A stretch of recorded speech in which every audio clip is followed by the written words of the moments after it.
Potong bebek angsa, masak di kuali, gagal ngurus bangsa, minta 3 kali, bohong kesana, bohong kesini. Assalamualaikum warahmatullahi wabarakatuh. Om Swastiastu, Namo Buddhaya, salam kebajikan, salam rahayu, selamat datang, selamat berjumpa lagi bersama Gus A dalam channel Tanda Tanya Politik. Sangat memprihatinkan, bro. Benar-benar ini merupakan situasi yang sangat berbahaya. Bahayanya situasi saat ini, saya dibuat tertegun, saya dibuat merenung. Benar-benar faham kebencian yang disebarkan oleh teroris rasa oposisi, dan oposisi rasa teroris ini sudah sangat luar biasa.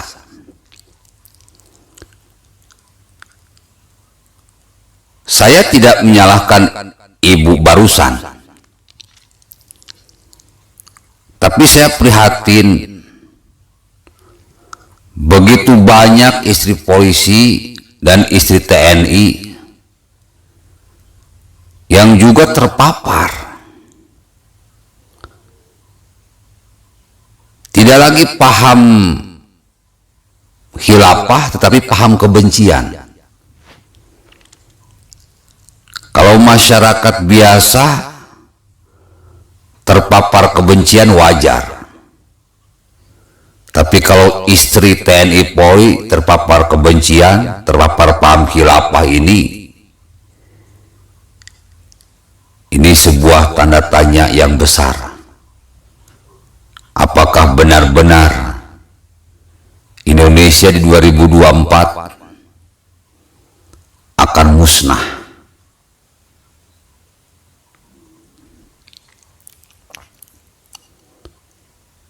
Padahal kalau kita logikakan secara politik itu gampang. Kita amati nyanyian dari ibu tersebut, jawabnya mudah. Potong bebek angsa di kuali, gagal ngurus bangsa, kok minta 3 kali, bohong ke sana, bohong ke sini, lalalala. Gampang jawabnya. Gagal ngurus bangsa. Perhatikan istilah gagal. Disebut gagal ngurus bangsa itu ukurannya apa? Apakah membangun jalan tol dari Sabang sampai Merauke secara merata disebut gagal? Apakah membangun bendungan dari Sabang sampai Merauke disebut gagal?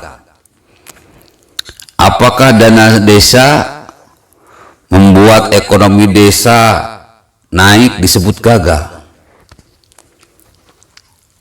Apakah membeli vaksin begitu banyak, ribuan triliun, dana digelontorkan untuk menyelamatkan bangsa dan negara dari kepunahan, rakyat dari kepunahan, bangsa dari kepunahan, disebut gagal?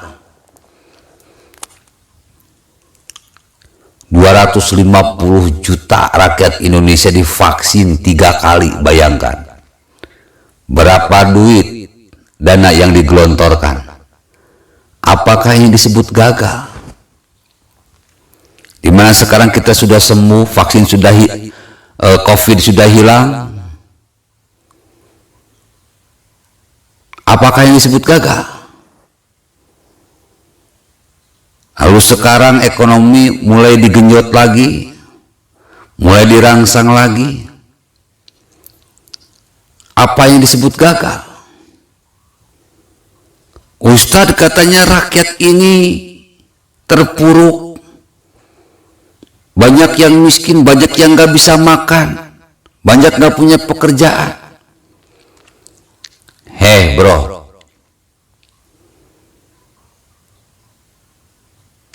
Kita itu terkena COVID itu 2,5 tahun kurang lebih.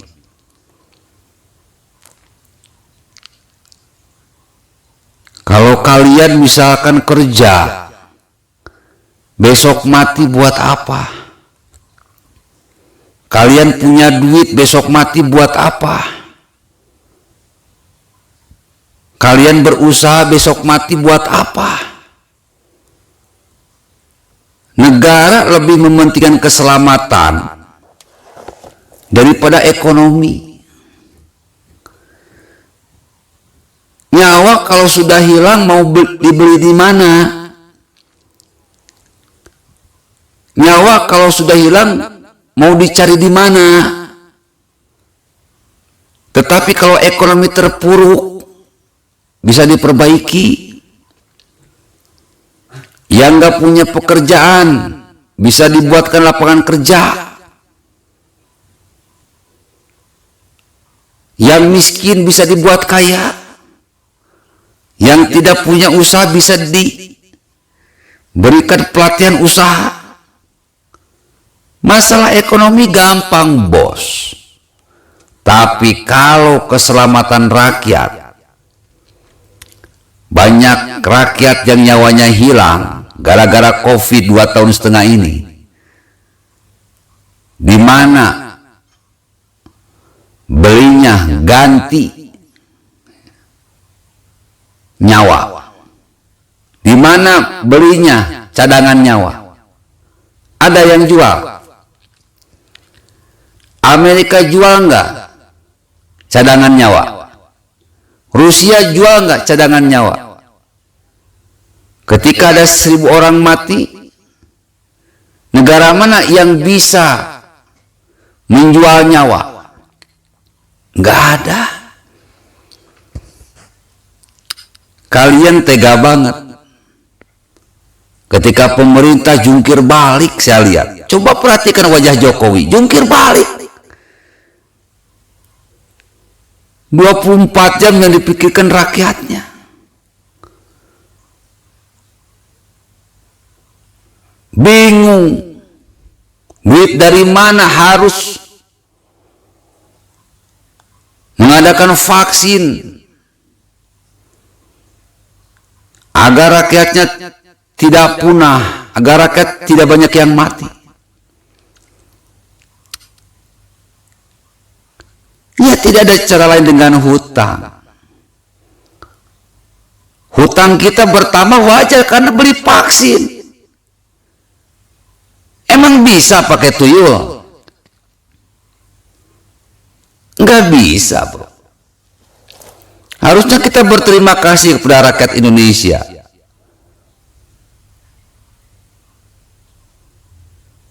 Singapura berhasil menanggulangi COVID. Berapa sih rakyat Singapura? Malaysia berhasil tanggulangi COVID. Berapa sih rakyat Malaysia? Rakyat kita 250 juta.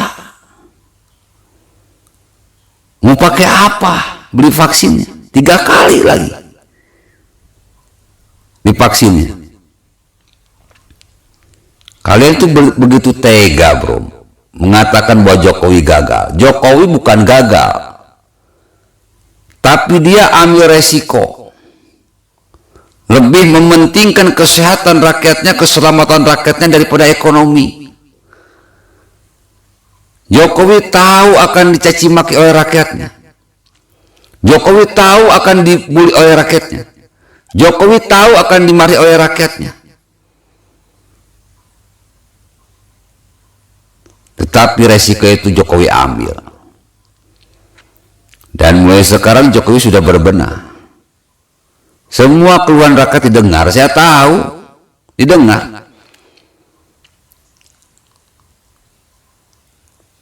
Tapi dia sedang kerja, bro. Bukan gagal, sedang kerja. Sabar, bro. Innallaha ma'as-sabirin. Allah beserta orang-orang yang sabar. Vaksin sudah semuanya digelar, dilaksanakan.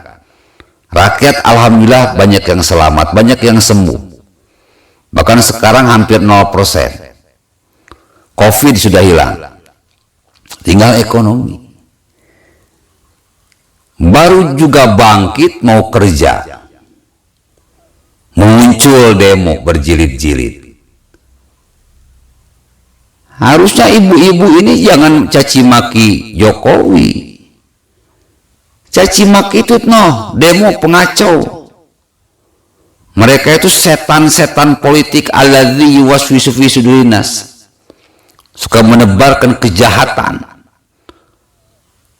mengganggu pekerjaan pemerintah dengan demo berjilid-jilid, seolah-olah pro rakyat. Yang pro rakyat bukan mahasiswa, yang pro rakyat itu Jokowi. Sekarang dia sedang berusaha bagaimana semua keluhan rakyat bisa terwujud, khususnya di bidang ekonomi. Tega banget gitu bro, menyebut Jokowi gagal. Seseorang menilai gagal itu kalau kerjanya sudah beres. Karena kita ulangan pun baru dapat nilai kalau ulangannya sudah beres, baru nilai keluar. Nggak ada ulangan belum beres nilai keluar. Bego itu namanya. Jadi orang yang menilai Jokowi, kinerja Jokowi gagal, sementara Jokowi masih tetap bekerja, itu orang bego. Nanti kalau Jokowi sudah selesai kerja, sudah 5 tahun, kalian nilai gagal atau sukses. Yang kedua, bohong ke sana, bohong ke sini. Kapan Jokowi bohong? Jokowi itu sebelum berbicara itu berpikir dulu. Semua perkataannya itu terbukti.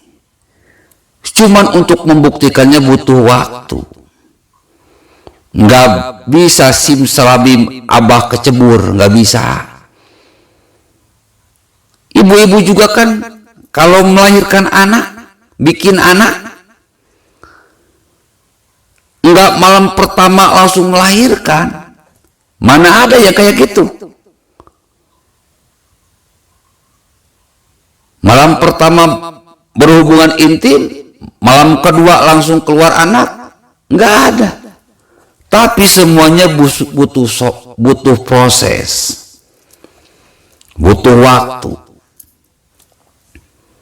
Berikan Jokowi waktu untuk merealisasikan semua omongan-omongannya.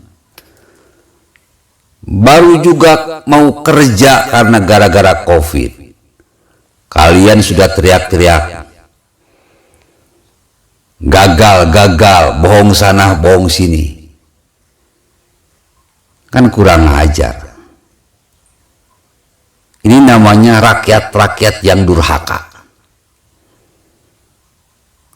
Ati Allah, taat kepada Allah. Ati Rasul, taat kepada Rasul. Wa ulul amri minkum, taat kepada pemerintah.